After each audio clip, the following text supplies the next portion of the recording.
Tuberculosis, a disease caused by a bacteria that spreads through the air.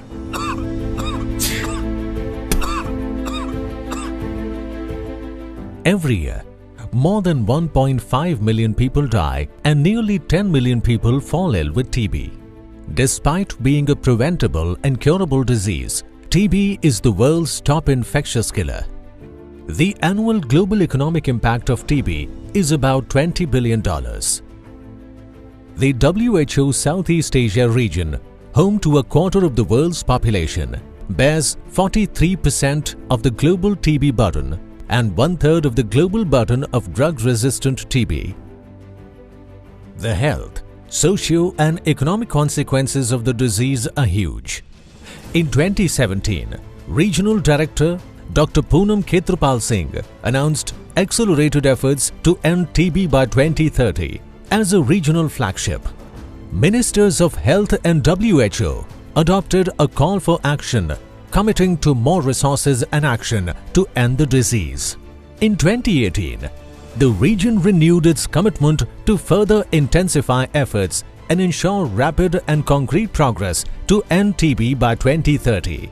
At the global level, the Moscow Declaration and the UN General Assembly high-level meeting on TB call for multi-sectoral action and greater efforts and investments. The renewed global and regional commitments triggered concrete action and efforts. But the 2020 pandemic came as a huge setback, exacerbating inequity, poverty, and undernutrition, the main drivers of the TB epidemic. Essential services including TB were hit. Notification of TB cases declined from 20% to 40% in high-burden countries in the region. An estimated 1.7 million people with TB were not notified in 2020. This gap is estimated to have caused an additional 250,000 deaths due to TB in the region.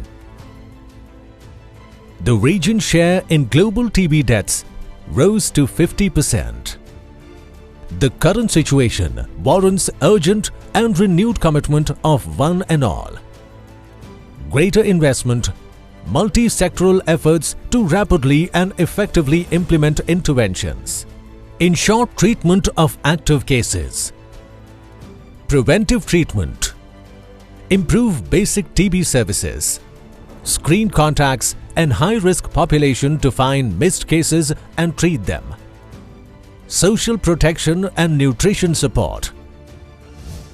Ending TB is paramount for health and development across the region and should be integral to universal health coverage. As we build back better from the current pandemic, let us not miss the opportunity to make TB a disease of the past.